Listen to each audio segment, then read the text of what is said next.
Hindi lahat ng relationship Gusto ko sa lalaki, yung matapang. Patawarin mo na lang ako, ay. Remember, hindi ikaw nakabuntis sa akin. Ay, nakita ko sa hotel kayo pumasok, hindi sa bahay nila. Akala mo...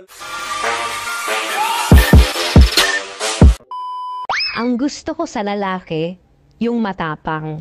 Oo, bukas. Ipapakilala kita sa asawa ko. Hindi lahat ng relationship totoo.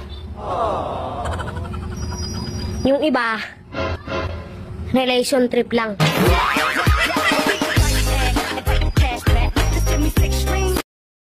Oh, nakasimangot ka na naman.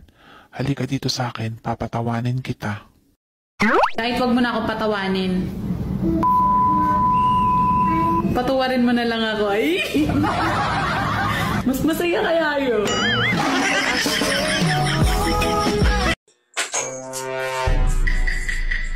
Oh, Han, nandito ka na pala.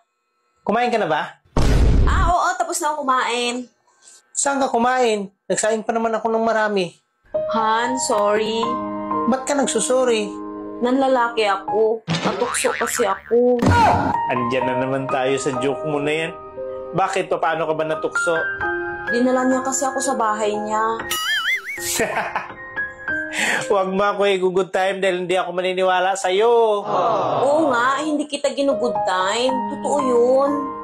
Ako ba mapapaniwala mo? Eh, alam na alam ko kung gaano ka kabait sa akin eh. Kitang-kita sa mukha mo yung pagsisinungaling. Ba't ayaw mo maniwala na may lalaki ako? At dinala niya ako sa bahay nila? Paano ako maniwala sa'yo? Ay, nakita ko sa hotel kayo pumasok, hindi sa bahay nila. Akala mo maluloko mo ako, ha? Magkano magpakulam sa'yo? 3,500. Aba, bakit naman napakamahal? Labubo kasi yung gamit ko. Hoy, mag-usap nga tayo. Bakit parang galit na galit ka? Tsaka ano bang pag-uusapan natin? May binuntis ka daw na babae? Bakit? Ikaw ba ang nanay ng babae? Mas matanda pa sa akin ang binuntisan mo? Tapos ako pa ang nanay? Ay, akala ko kasi ikaw. Kasi ikaw yung galit na galit. Kaya ako galit na galit dahil yan ang kasalanan mo sa akin. Bakit? Ano bang kasalanan ko? Wala naman akong kasalanan na nagawa sa'yo, ah. Hindi ba kasalanan na binuntisan mo yung babae? Eh, bakit ako nagkasala sa'yo? Eh, hindi naman ikaw yung binuntisan ko, ah. Sa babae ako nagkasala, hindi sa'yo. Ganon ba yon? Oo naman. Siyempre. Lusot. Ibig sabihin, malaki ang kasalanan ni kumpare sa akin. Alam mo, mas mabuti pa matulog ka na. Kung sino-sino na yung taong tinuturo mo na may kasalanan sa'yo eh. Paano naman nagkasala si kumpare sa'yo? Eh, binuntis rin niya ako eh. Wala akong kasalanan sa'yo. Remember, hindi ikaw nakabuntis sa akin. Siguro nagustuhan mo rin yung ginawa sa'yo kasi nabuntis ka eh. Hinding-hindi ko gusto ang ginawa ni kumpare sa akin. Maniwala ka.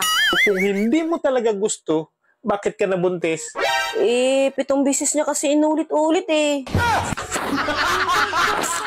Hindi gusto tapos 7 beses?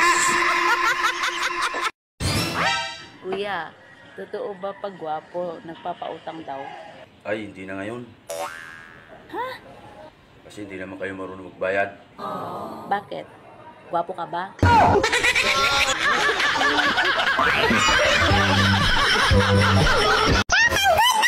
Ha? Apa?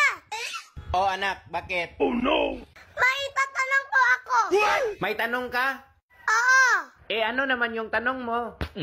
Anong hayop ang nagsasalita ng bakit? Hayop na nagsasalita ng bakit? Oo. Eh, meron bang ganon? Meron. Oo. Eh, ano? Onggoy. Onggoy? Oo. Bakit? Oh, tingnan mo.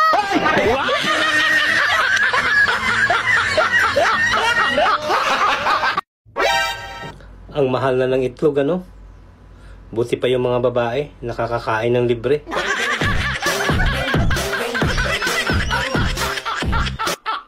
Han, mamalingki ako mamaya. Sige, may pera sa wallet ko. Kuha ka na lang doon. Magkilaw tayo mamaya, ha? Di ko kasi ngayon, kaya bibili ako ng kikilawin natin. Ano ba yung kilaw? Kinilaw? Hindi mo alam? Hilaw siya, pero yung malambot na part ang kilawin mo. Kasi para hindi makunat. Ang sarap nun paglagyan ng suka. Huwag ka na bumili nun. Meron doon sa kwarto. Hilaw at malambot din na part yun. Wala naman tayong rep sa kwarto. Saan ba nakalagay doon? Doon sa ilalim. Saan? Sa ilalim ng lamisa? Hindi. Sa ilalim ng panty. Hilaw yun. Tsaka malambot.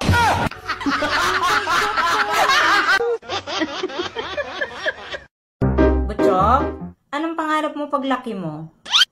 Pangarap ko po, kumita ng $50,000 tulad ng tatay ko. Wow! $50,000 ang sweldo ng tatay mo? Hindi po. Yun din po pangarap niya. Ayoko na sa'yo, manloloko ka. Ha? Bakit? Nakita kita, may kasama kang ibang lalaki, may kabit ka. Hindi kita niloloko. Yung nakita mong kasama ko, yun ang asawa ko. Nakalimutan mo na ba? Ikaw ang kabit ko?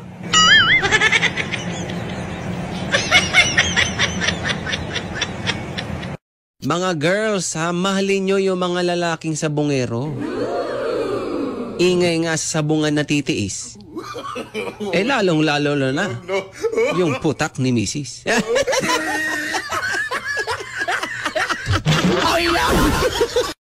Oh, kilala kita. Hulaan ko. Kulang ka sa tulog, kulang ka sa pera, kulang ka sa lambing. Patingin ng ilong. Uy, kulang din. Inday, titira dito ang biyanan ko ng 2 buwan, ha? Ito ang listahan ng mga paborito niyang pagkain. Opo, sir. Pag may niluto ka dyan sa mga nakalista dyan, ha? Lagot ka sa akin. Gusto mo ba magpaputok? Sige. Willing ako magpatira.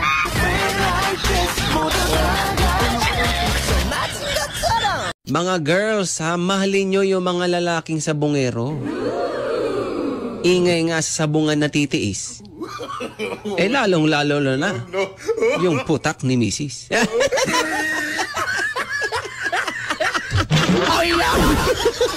May tatanong nga pala ako sa'yo, kasi babae ka eh. Bakit may mga babae na hindi nakakasawang tingnan? Ewan ko, ba't mo naman nasabi yan? Kasi meron talaga mga babae pag habang tinititigan mo, lalo kang mai-inlove. Meron din naman mga babae na nakakasawang tingnan pag tinititigan. Ah, kaya pala in love ka sa akin. Hindi naman. Kasi sa'yo, kakaiba sa lahat. First time ko itong na-experience sa'yo talaga. Alam mo, ganyan talaga. Kasi sobrang in love ka sa akin eh. Hindi. Eh ano pala? Yung ibang mga babae kasi, pag tinititigan mo, lalo kang may in love eh. Pero sa'yo, kakaiba. Habang napapanood kita sa TikTok, lalo akong na-in-love sa'yo. Ba't lalo kang na-in-love sa akin pag napapanood mo ko sa TikTok?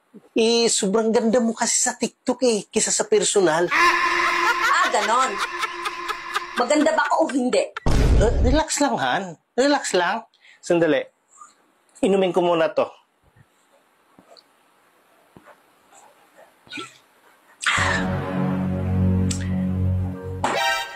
Oh. Han, ikaw ba yan? Bakit? Tayo lang namang dalawa dito ah. Kasi Han, sobrang ganda mo na. Ang gulo mo kasi kausap. Han, balik ka dito. Hindi pa tayo tapos. Sauli mo tong beer. Paano mo isauli yan? Ininuman mo na. Eh, mali yung binigay eh. Paano naging mali yan? Iisa lang naman ang Red Horse. Eh kasi, nung ininom ko tong beer, gumanda ka. Ibig sabihin, may filter itong binili mo. Tambaluslos ka. Pasalamat ka, pinagtsatsagaan pa kita. Kahit supot ka. Kung ipapasok mo, siguraduhin mo lang na dahan-dahan. Pero dapat sagad. Param pam pam pam param param pam sumabay lang sa